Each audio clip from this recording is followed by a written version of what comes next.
All right, let's dive in. We're looking at Dr. Roy's work on the woman at the well today. The story from John. Yeah, fascinating stuff. Really thought-provoking.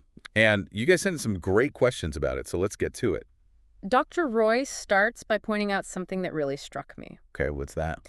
He sees the woman at the well, with the five husbands, as symbolic Oh, interesting. Symbolic of what? of us before we really connect with our spiritual side.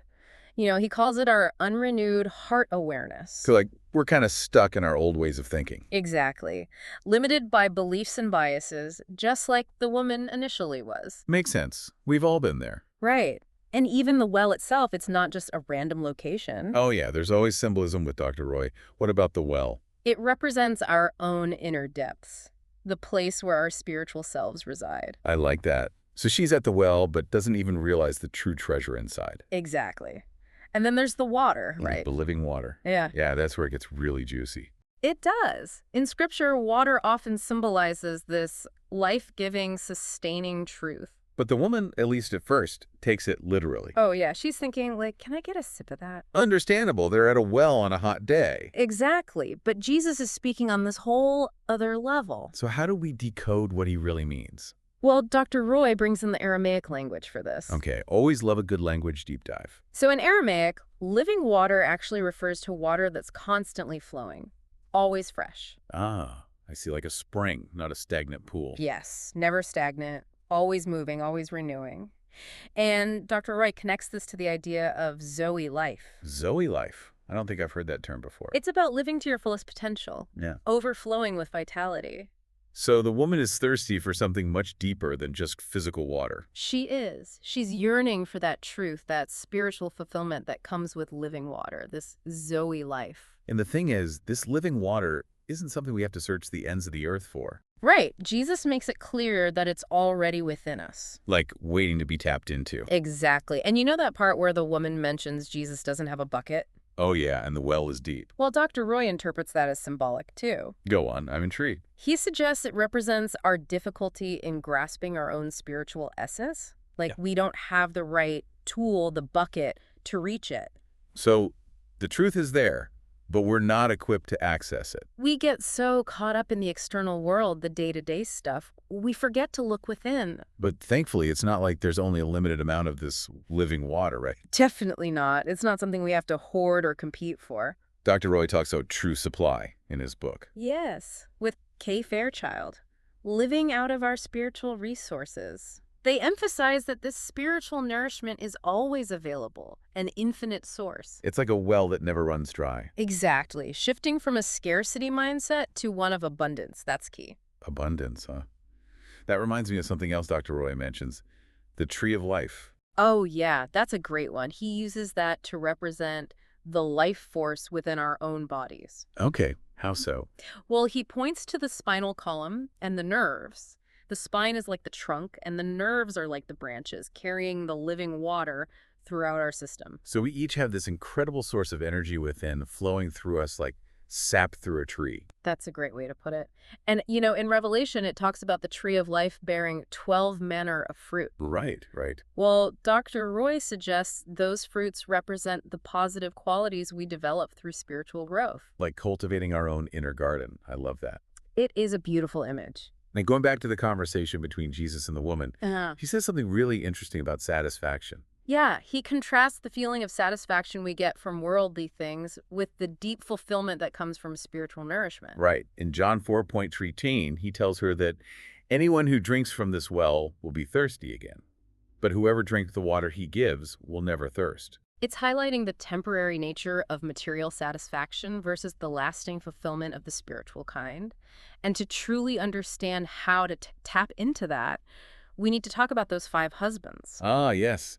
The mysterious five husbands. What's Dr. Roy's take on them? This is where his interpretation gets really unique. He sees them as representing our five senses. Wait, her husbands are her senses? It's an allegory, of course. But think about it. When we rely solely on our senses, we're only experiencing things on a superficial level. Just seeing, hearing, tasting, touching, smelling, but not going any deeper. Exactly, and Dr. Roy calls this being ruled by the sense mind. It keeps us from true understanding. So it's like a way of seeing the world that blocks us from deeper spiritual awareness. Exactly. And to make things even more interesting, there's a sixth husband at play. A sixth. Who's that? Our lower emotions. Things like fear, anger, jealousy. Oh, wow. Okay. Dr. Roy argues those can cloud our judgment just like the senses. They hinder our spiritual growth. So it's like we're bombarded from all sides by these five senses and these lower emotions. No wonder it's hard to connect with that living water inside. It's a tough situation. But luckily, Jesus offers a way out, what Dr. Roy calls marriage. Marriage. What's being married here? This is where things get really interesting. Dr. Roy believes Jesus is encouraging the woman to bring together the wisdom she finds within, that living water, with the experiences she has through her senses and emotions. So it's like marrying the internal and the external, the Yeah. spiritual and the physical. Precisely. Finding a balance. Recognizing that both are essential parts of who we are. Moving away from being ruled by senses and lower emotions towards a more integrated way of being. Exactly. That integration is key to unlocking that full potential of Zoe life, that vibrant life that Jesus embodies. I'm really starting to see the depth of this story. Before we move on to how the woman transforms and starts sharing this message of living water, there's one more thing that really fascinated me. Oh, what's that? Dr. Roy's explanation of the word prophet.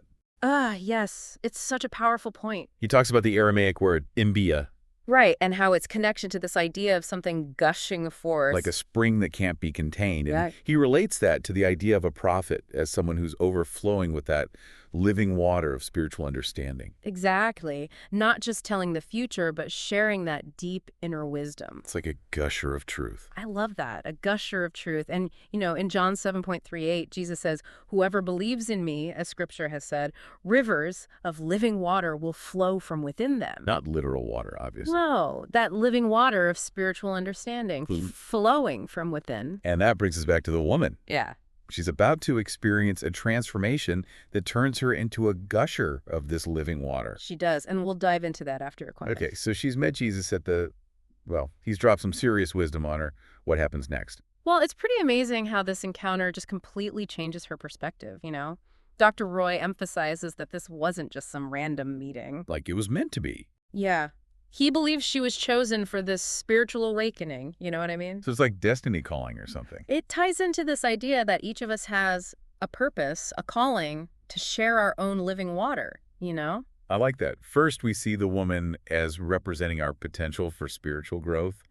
And now she's an example of how we share that with others. Yeah, pretty cool, right? And it starts with that internal shift, the aha moment with the living water within. And speaking of which, how does that play out? Like what actually happens in the story? Okay, so in John 4:1, she says to Jesus, "Sir, I perceive that you are a prophet." So she's recognizing his spiritual authority. Exactly. And this is where Dr. Roy's explanation of the word prophet gets really powerful. The Aramaic word enbia, right? Gushing forth. Yes. Dr. Ray believes that through this encounter, the woman becomes a gusher herself. Whoa, wait, hold on. I thought prophets were about telling the future. It's more than that. It's about being filled with this living water and having this drive to share it. So she's not just getting filled up, she's overflowing. Exactly. And we see that in what she does next. She goes back to town and tells everyone about Jesus. She's like, you guys got to see this. She says, "Come, see a man who told me everything I ever did. Could this be the Messiah?" She's not just preaching. She's inviting them to experience it themselves. Exactly. She's become a witness, pointing others to the source of living water.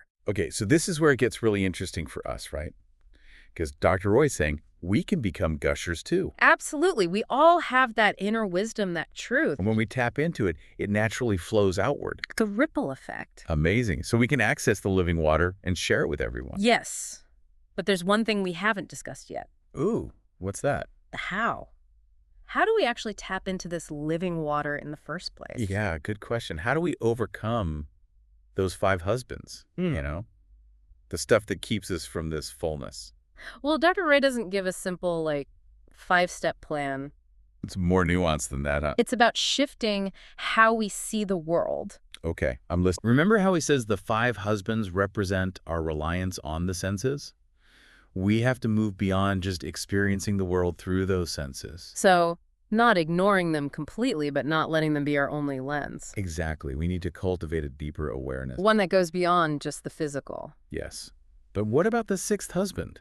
those lower emotions. Right, right. What about those? Dr. Roy says we have to recognize and process them, but not let them control us. So feel them, but don't get swept away. Exactly. It's about finding that balance. It's like emotional intelligence almost. That ties into what he calls heart awareness. Being open, but also grounded. Exactly. A heart that's both open and discerning. This makes a lot of sense. So shifting our perspective, finding balance, and cultivating this heart awareness, but how do we actually do those things? Dr. Roy doesn't prescribe a specific set of practices, but he hints at things that might help. Okay, like what? Connecting with our divine mind, seeking guidance from a higher source. Like through meditation or prayer? Yeah, maybe studying sacred texts.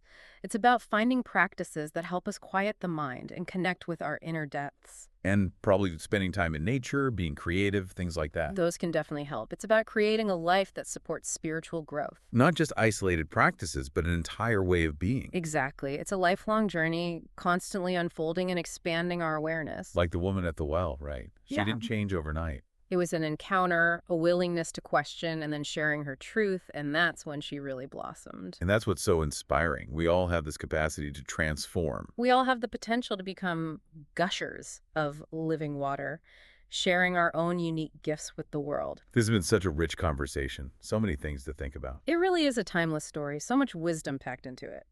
As we wrap up, I want to leave you with this thought from Dr. Roy. Okay, shoot. He asks, what are the 5 husbands in my life? What's blocking me from experiencing that living water within? Ooh, that's a good one to ponder. It is. And as you do, remember the woman at the well, her journey, her courage, her dedication. Let her story inspire you to tap into your own living water and let it flow out into the world. All right, so we've talked about the symbolism, the well, the living water, those 5 husbands, even the word prophet. And how the woman's transformation is like a roadmap for us. But the big question is, how do we actually tap into that living water inside us?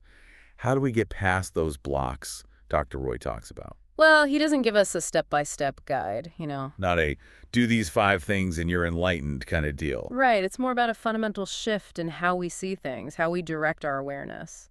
So remembering those 5 husbands are our senses.